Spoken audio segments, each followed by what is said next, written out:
We will go through the key actions from this lesson, from ayah number 1 until 68. The number one thing that we discussed is we have to be amongst the few, because most of the people are not believers. We just saw it in ayah number 67 as well. It came earlier as well in a different ayah. In the earlier ayah, Allah SWT says, most of the people are not believers. Even after seeing all the signs that Allah SWT has given us, most of the people do not believe. That means that we have to be amongst the few.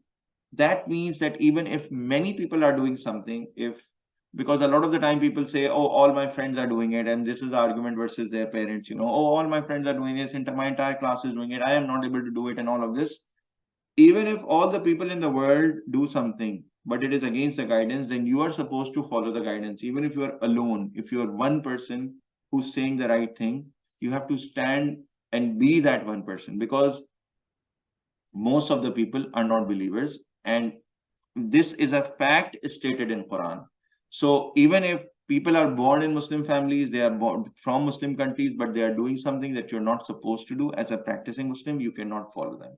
You cannot say, we are in this country, they're also all Muslims, and they're having a party, they're having a blast, let me also do that. No, this is something that we cannot do, because most of the people are not believers. We have to be amongst the few who are true believers and find them and make friends with them, and they should be our source of inspiration. So many people, a majority doing something doesn't make anything right. The next action for today: when you face a tough challenge, especially in the way of Allah subhanahu wa ta'ala, it is okay to be fearful. But what's important is to overcome that fear with the help of Allah subhanahu wa ta'ala. We saw it in the story of Musa alayhi salam. When he was about to confront Firaun and his chiefs and go into that court, he was a bit fearful that, they may hold him accountable for a previous thing that he did, and he did not know how to face them. So he asked Allah subhanahu wa ta'ala for help. For us as well, there's an amazing dua, this one that we repeated during the class. Hasbi Allahu la ilaha illa huwa alayhi tawakkaltu wa huwa rabbul arshil azim. Allah subhanahu wa ta'ala is sufficient for me. There is none worthy of worship but him. I have placed my trust in Allah subhanahu wa ta'ala, in him. He is the Lord of the majestic throne. He is the Lord of Arshil Azim. So when you recite this dua, it makes you fearless. You don't fear anything in any situation, regardless of what situation you are fearing. It's an amazing, amazing short dua that we should all learn and recite whenever we feel fear, or whenever we feel that we have to put our trust in Allah subhanahu wa ta'ala. We should recite it almost daily.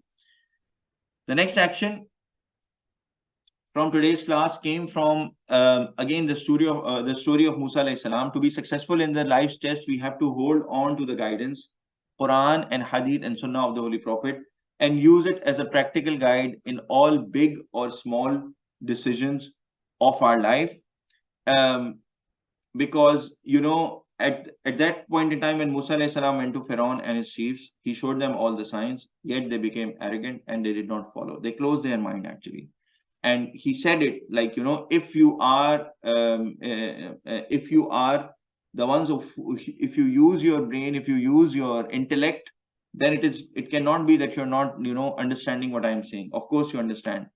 So, however, they closed their mind, and when Musa alayhi salam told them that Allah subhanahu wa ta'ala is the Lord of the worlds, He is the Lord of the East and the West, they just closed their mind and they did not follow him, and they became arrogant. So the action that came from that story for us was that we have to make sure that we are understanding the guidance, and we are embracing it, and we are applying it on our lives. And the guidance is pretty clear in the form of Quran, Hadith, and Sunnah of the Holy Prophet Muhammad sallallahu alaihi wasallam in front of us. So we should use it to make small or big decisions, and we should not just keep it aside.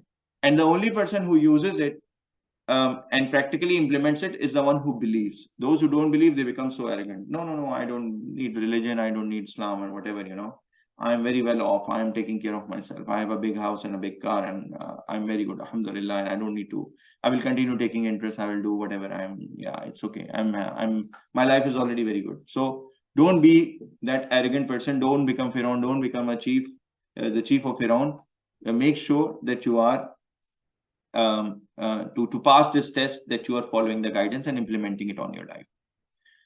When truth is revealed to you, don't resist and become arrogant like Firaun. Accept it with full conviction like his magicians did, fearlessly, regardless of the consequences. This is an amazing, amazing lesson for us. Firaun and his chiefs saw the miracles of Musa alayhi salam. They became arrogant and they rejected. However, there were some magicians whom Firaun brought to compete with Musa alayhi salam. And when they saw the miracle of Musa alayhi salam and the way his staff went thrown on ground, and when it started moving and it swallowed all their magic tricks and what they were doing, they immediately started believing him, and they were fearless. Firaun told them, I will chop off your hand, chop off your leg, I will crucify you, kill you in the most painful way. They did not move. They said, well, do whatever you want. We believe in Allah subhanahu wa ta'ala. This is the sort of fearless belief we need. We have to follow the guidance as Muslims, regardless of what comes our way. We have to follow the way of those magicians. And they asked for forgiveness from Allah subhanahu wa ta'ala. And they said that we will be the first of the believers of Musa and Harun, so that, in the concept of monotheism, la ilaha illallah, that they are bringing, and we want to be and we pray to Allah subhanahu wa ta'ala to be forgiven. This is the attitude that we need in life. When truth is revealed to us, we truly embrace it, and we don't resist and become arrogant like Firaun and his chiefs, but we accept it with full conviction like those magicians did. This marks the end of today's lesson. Are there any comments, anything before I close today's class? No, sir. Alhamdulillah. Subhanallahi wa bihamdihi, subhanakallahumma wa bihamdika, ashhadu an la ilaha illa anta, astaghfiruka wa atubu ilaik. Purity belongs to Allah and all praise be to Him. Purity belongs to you, Allah, and all praise be to you. I bear witness that there is none worthy of worship besides you. I beg forgiveness from you, and I repent before you. Assalamu alaikum wa rahmatullahi wa barakatuh, my dear brothers. Insha'Allah, I will see you next week, same time.